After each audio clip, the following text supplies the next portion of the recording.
Linguask, Beginner 1, Lesson 8. Nessa aula, a gente vai estar vendo o Simple Past dos verbos.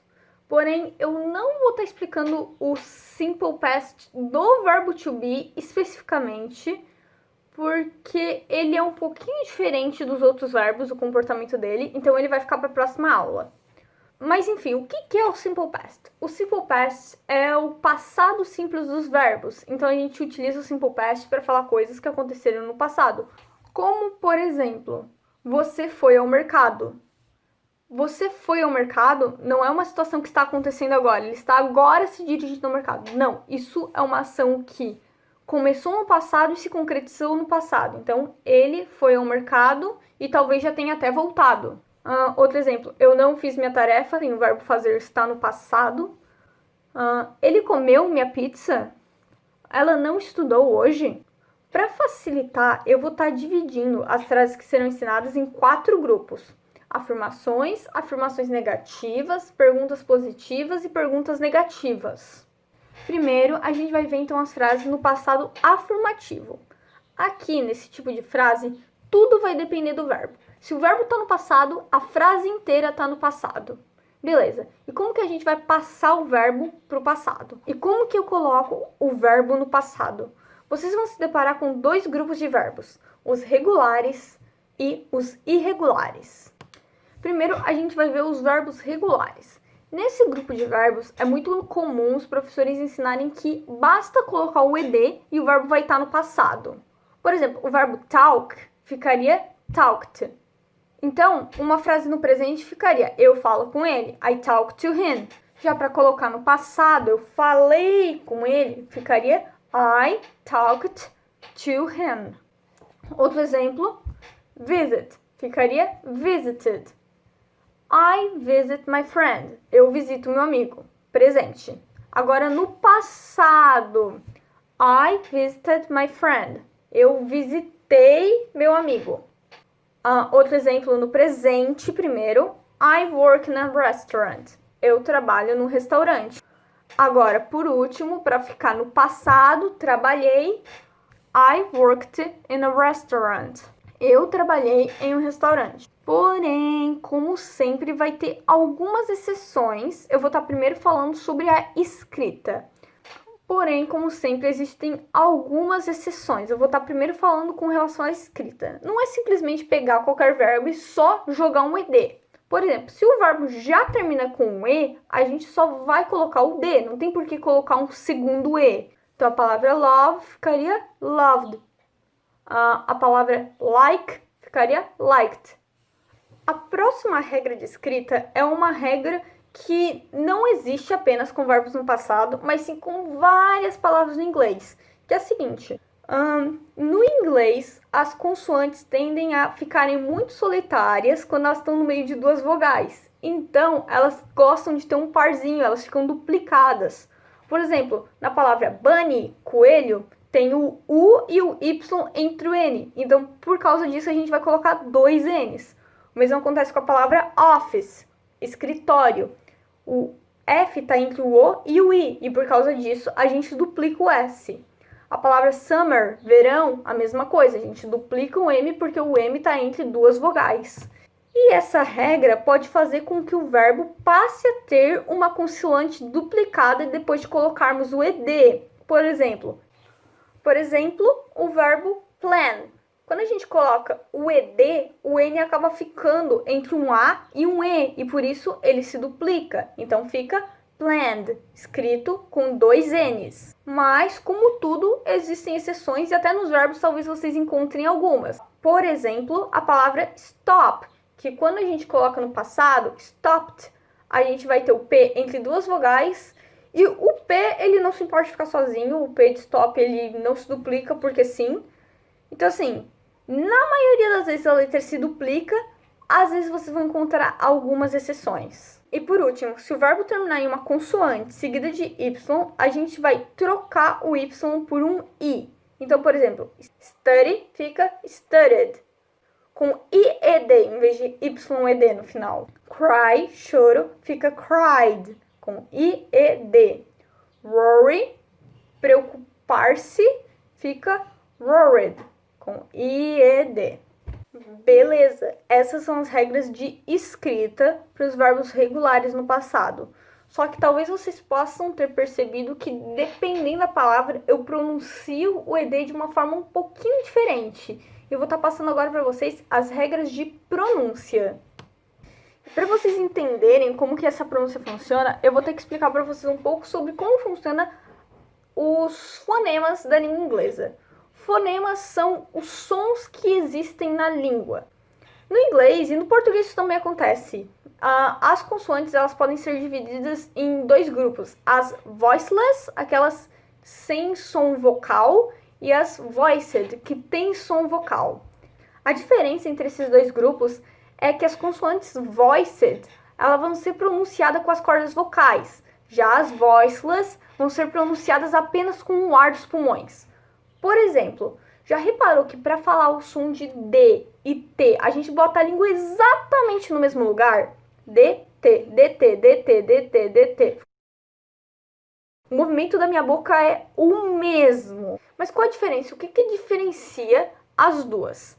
A maior diferença é que o D faz a nossa garganta tremer e o T não. Antes de começar a fazer o D, eu já tô tremendo minha garganta. D, D. Já o T, T, T, T, T, T, T, T, T. Eu só tremo minha garganta para fazer o som do E, mas o T de fato, ele é tá. O mesmo vale para o B, que é voiced, e para o P, que é voiceless. Ambas essas vogais são pronunciadas tocando os lábios. Não dá para fazer o som de P e B de outra forma. Vocês podem até tentar, mas vão parecer meio esquisito. Tenta falar P e B sem encostar os lábios, sem fechar a boca. Não dá, é impossível. A única diferença é que o B você começa tremendo a garganta e o P não. O P você só faz o som e em seguida você treme a garganta para fazer o som do E. Então, tipo, B, B. Já o P é P, P, P, P. Então, para facilitar, para vocês não terem que ficar adivinhando, se vocês pensar, é bem intuitivo, mas para vocês não terem que ficar adivinhando, os sons voiceless no inglês são o som do P, o som do T, o C do CH, nesse som de tipo check, check, cha, chu, cha, o som do K, do F, do TH, como na palavra think, think, o SH, tipo em short, short. Você vê que eu só tô usando ar, eu só tô, tipo, empurrando ar. Short. E o som do H, como em high school. High. O som desse H, esse som de ri, ele é feito só com ar. Já as voiced são o som do B, o som do D, o som do J, que é o oposto do CH, então o CH tem o som de check e o J tem o som de jack. O som do G, o som do V, o som do TH, como na palavra this. Você tá vendo que esse TH é diferente do TH de think? Olha só. Think. É só ar. Já em this. Ele tem som desde o começo. Eu já tenho que tremer minhas cordas vocais. Então, this. O som do Z, o som do S, quando ele não tem esse som de S, e sim quando ele tem meio com som de J, tipo na palavra casual. O som do M e do N, do L, do R e do W. Eu não acho que precisa decorar. Eu acho que não precisa decorar. Se vocês pegaram mais ou menos o feeling, eu acho que é bem intuitivo saber quais consoantes são voiceless e quais são voiced. Mas agora que vocês têm mais ou menos uma noção desses conceitos, vai ficar mais fácil de explicar sobre a pronúncia do ED. O inglês é uma língua muito preguiçosa. Então, se um verbo termina com um som que é voiceless, eu não vou me dar um trabalho de pronunciar o D, que é voiced, muito menos o E, que também tem que tremer a garganta. Então, verbos como work, que termina com uma consoante voiceless, no passado vão ser falados também terminando com som voiceless. O passado de work vai ficar worked, sem som de E, e o D vai ser pronunciado como um T, worked. A palavra stop, stopped. stopped. Só som de ar. Stopped. A palavra like. Nota que a palavra like já termina com E, só que esse E, mesmo no presente, ele não é pronunciado. A maioria das palavras em inglês que terminam com E não tem o E pronunciado. Beleza?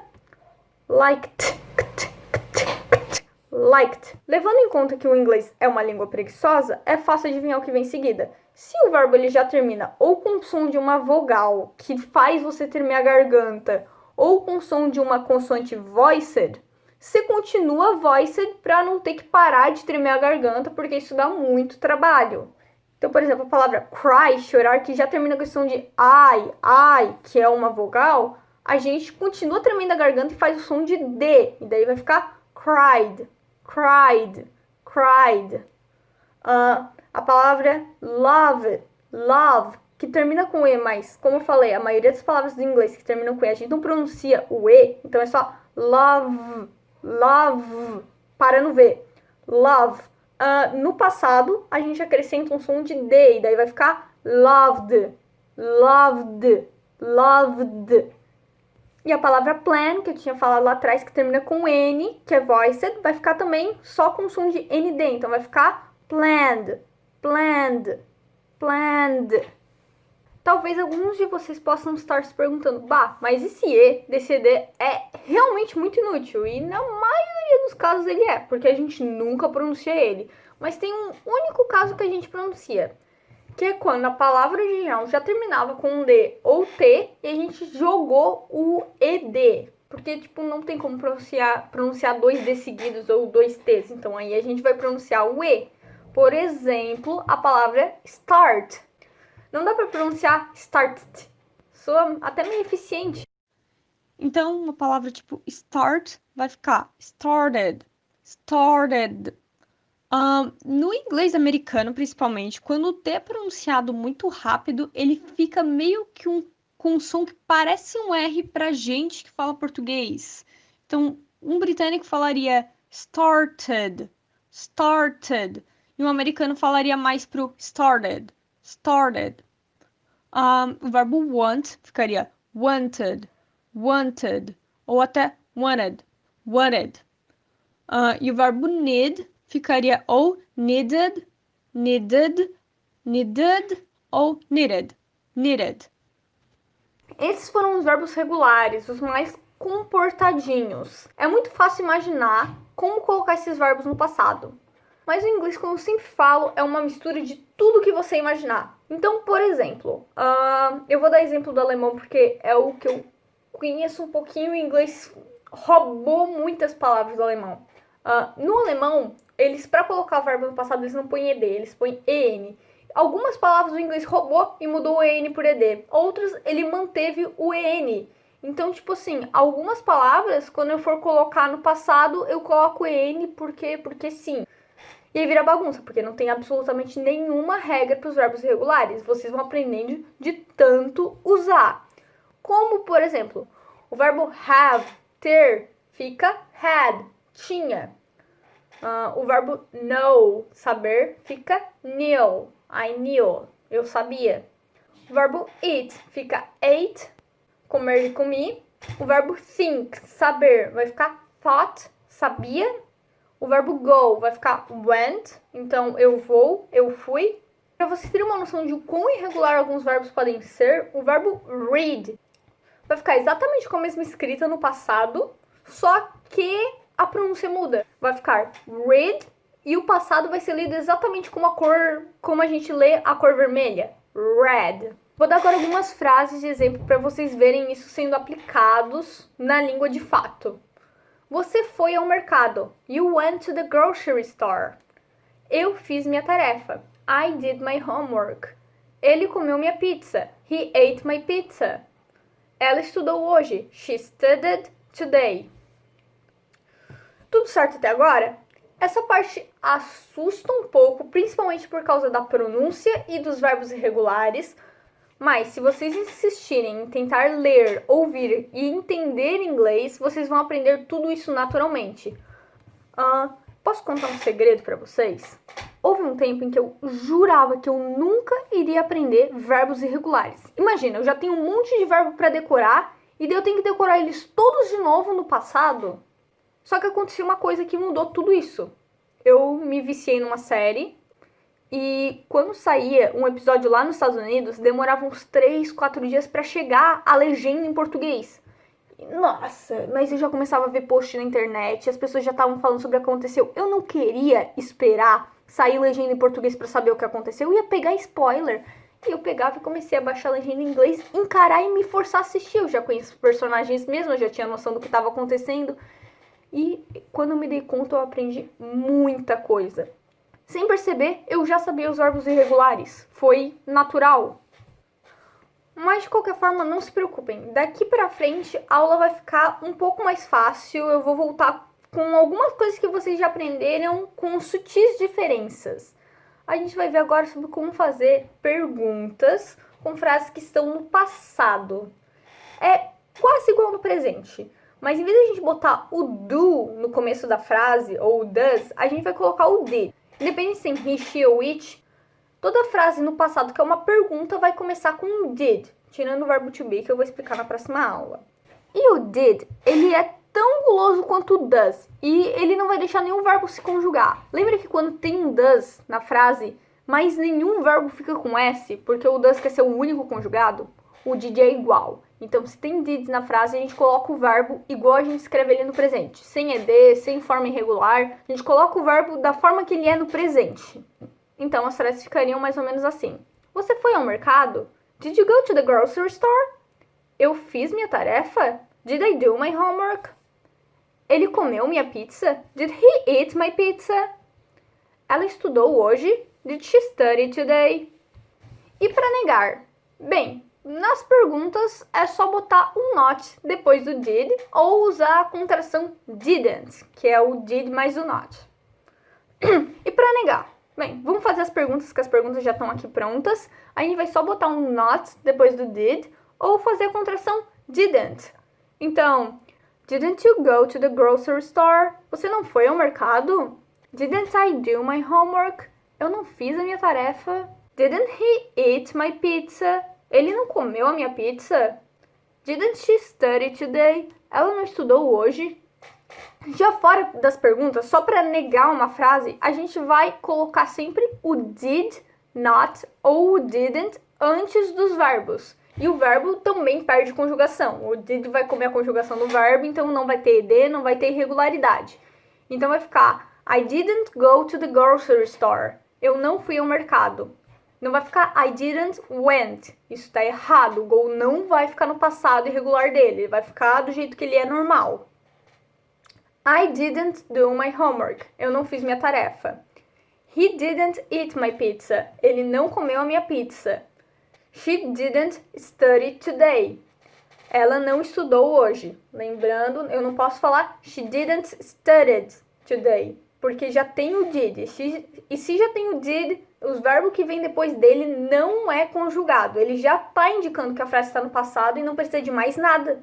E é isso por essa aula. A gente já está finalizando o conteúdo, então as aulas vão ficar mais rápidas agora.